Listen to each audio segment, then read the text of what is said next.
जय सनातन जय सद्धर्म 39।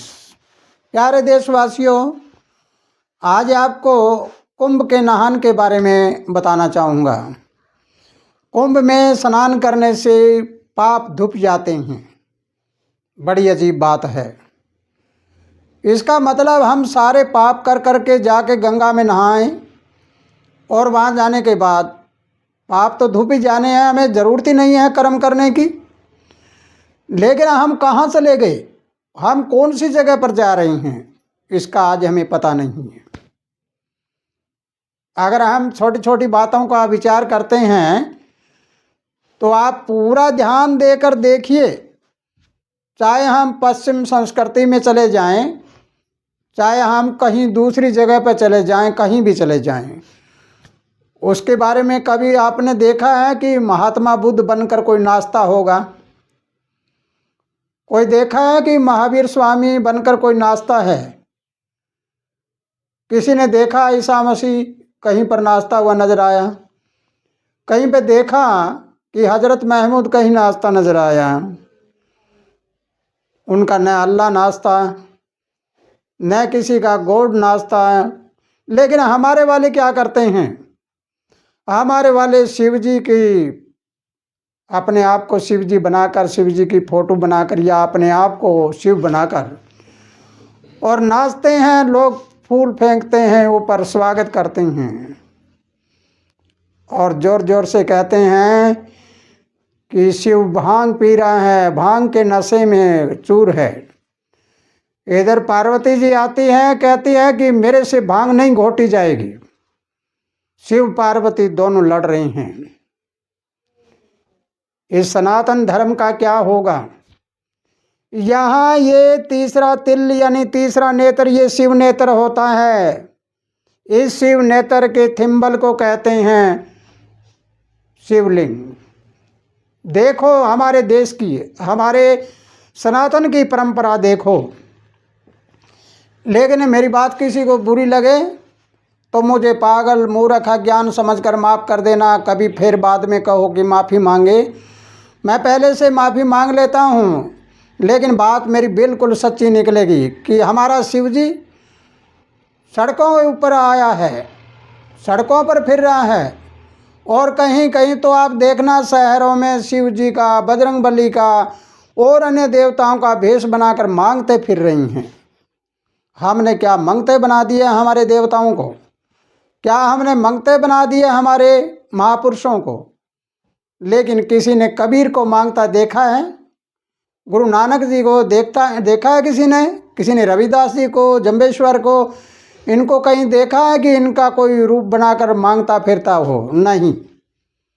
अब मैं सनातन धर्म का जिक्र करता हूँ कि सनातन धर्म में असलियत क्या होती है।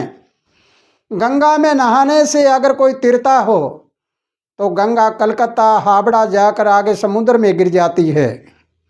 और समुद्र में कितने मेंढक, मछली, मगरमच्छ और होते हैं, वो सारे के सारे ही मुक्ति पा लेते अगर गंगा में नहाने से होता। लेकिन प्यारे देशवासियों, पूरी तरह से मेरी बात को समझना है आपको कि तन, ये शरीर, इसके 3 दोष होते हैं: चोरी, जारी और हत्या। इसके अंदर बैठे हुए मन के 3 दोष होते हैं: ईर्ष्या, घमंड और मनसा पाप। और हमारी जबान के 4 दोष होते हैं: कड़वा वचन, झूठ, चुगली और चापलूसी। जब इंसान किसी की हत्या करता है, चोरी करता है, जारी करता है तो किससे करेगा? इस शरीर से। लेकिन शरीर किसका कहना मानेगा? शरीर मन का कहना मानेगा। मन में ईर्ष्या होगी, घमंड होगा, मनसा पाप होगा तो लड़ाई झगड़ा होता है, हत्या भी हो जाती है, चोरी जारी भी हो जाती है। लेकिन मन किसके कहने से करेगा? सवाल बड़ा गहरा है। तुम गहराई में जाकर देखो, फिर आपको पता लग जाएगा कि हम बहुत बड़े अंधेरे में हैं। हमें संत महात्मा क्या बता रही हैं। जबान के 4 दोष होते हैं: कड़वा वचन। एक जबान के कारण महाभारत का युद्ध रचा। एक जबान के कारण राजा हरिश्चंद्र सत्यवादी कहलाए। आप सोचिए, इस जबान से ये कड़वा वचन निकला तो फिर मन में ईर्ष्या घमंड और मनसा पाप जागा, और जब ये ईर्ष्या घमंड मनसा पाप जागा तो चोरी जारी और हत्या हुई। इस फार्मूले को आपको समझना है। फिर आ गया दूसरा, जबान का दो झूठ। झूठ बोलकर अगर हमने किसी को गुमराह करके और किसी के साथ आगे से आगे कोई आरोप लगा दिया या कुछ कह दिया, तो वो मन ने पकड़ लिया और मन ने पकड़ कर वो शरीर को कहा कि इसने ऐसे किया तो तू इसको ऐसे कर दे। फिर इसके बाद चुगली, किसी ने चुगली कर दी, चुगली करके एक दूसरे को भिड़ा दिया, तो वो पहले मन ने पकड़ा चुगली को और मन के बाद शरीर के द्वारा उसने कहा इसने मेरी चुगली करी है तो ऐसे कर दे। फिर चापलूसी, चापलूसी जब करते हैं तो धीरे धीरे मीठा बोलकर अगले के पैर निकालना, अपना सवाल सिद्ध करना। तो वो मन ने वो बात पकड़ ली और मन ने कहा शरीर से कि तो ऐसा कर ले, तो शरीर ने ऐसा कर दिया। अब आपको सोचना है कि हम गंगा में शरीर को नहाते हैं या मन को या अपनी जबान को। शरीर को नहलाते हैं, शरीर को नहलाने से शरीर का मेल भी साफ नहीं होगा, क्योंकि वहाँ पर लाखों लोग जब नहाते हैं तो शरीर का मैल कहाँ जाएगा? मैल आगे तो बह जाएगा, लेकिन पीछे वाले नहा रहे हैं उनका मैल कहाँ पर आएगा? वो तो हमारे साथ ही जुड़ेगा। इसलिए अगर मेरी बात आपको समझ आई है तो आपको ये समझना है कि पहले अगर आपको धोना है कुछ तो अच्छे कर्म करिए। कर्म ही प्रधान है, कर्म ही पूजा होती है, कर्म ही देवी है, कर्म ही हमारा देवता है और कर्म ही हमारा पावन और पवित्र है, और कर्म ही हमारा दूषित होता है। कर्म हमें गिराता है, कर्म हमें चढ़ाता है। इसलिए कर्म को पहचानो, मेरे कौन से कर्म हैं जिन कर्म के कारण मेरे से ऐसा हुआ है। ऐसे तो कोई हत्या करके जाके गंगा किनारे पे जाके नहा लेगा, नहाने के बाद उसके पाप कट जाएंगे? कोई पाप कटने वाले नहीं होते। पाप कटेंगे जब तुम मन का मैल धो। मन का मैल कैसे धुपेगा? मीठा वचन बोलो, झूठ की जगह सत्य का प्रयोग करो, चुगली की जगह हमेशा प्रभु से अरदास करो कि मालिक आपने जो दिया वो बहुत कुछ दिया है, मैं संतुष्ट हूँ, आपका कोटि कोटि बार धन्यवाद। चापलूसी की जगह कहना और करना एक रखो, फिर तुम्हारे मन का मैल साफ होगा।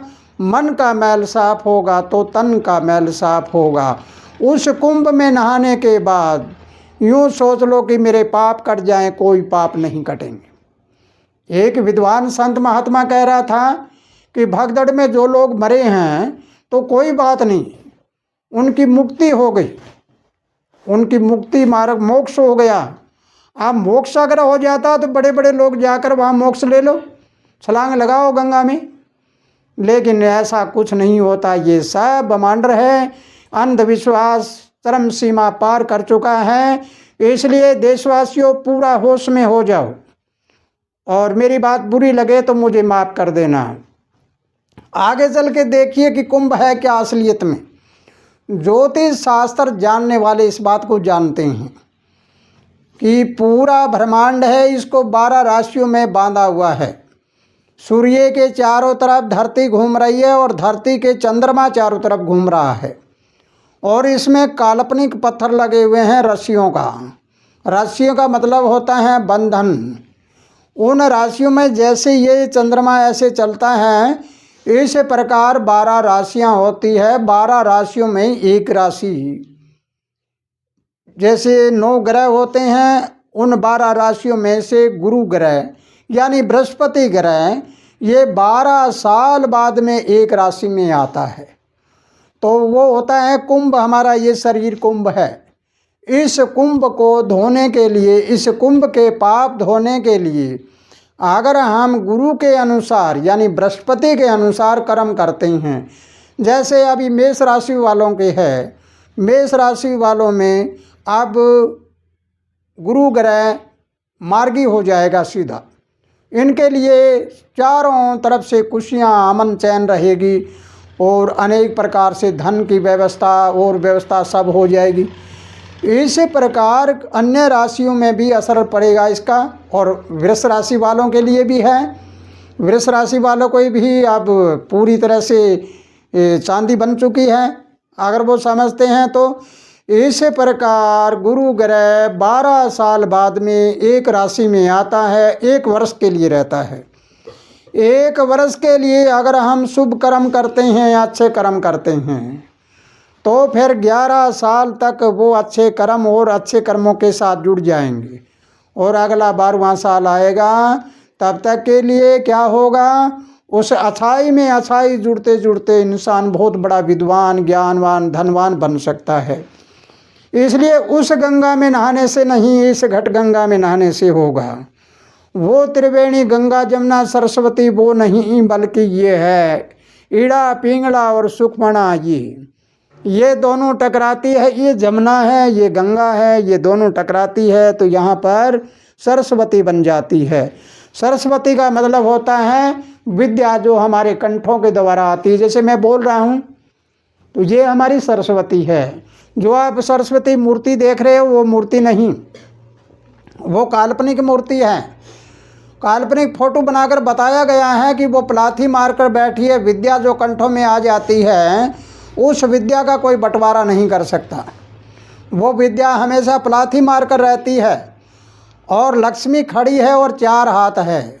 लक्ष्मी हमारे हृदय में होती है और 4 हाथ दर्शाती है। लक्ष्मी कहती है मैं तेरी नहीं हूँ, मुझे मौका लगा और तेरे कोई कर्म उल्टे हुए मैं चली जाऊँगी, दूसरे के पास चली जाऊँगी। विद्या नहीं जाती कभी भी। इसलिए सरस्वती के भंडार की बड़ी अपूर्व बात, बहुत अपूर्व बात है।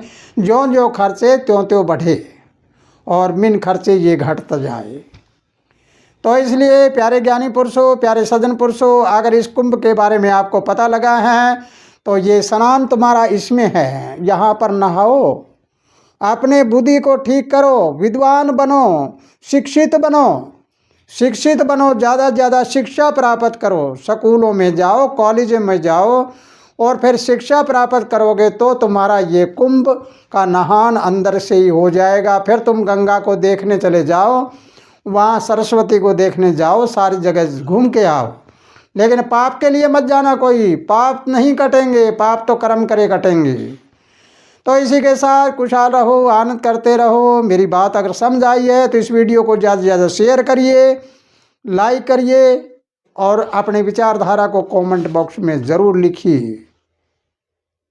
जय सनातन, जय सद्धर्म।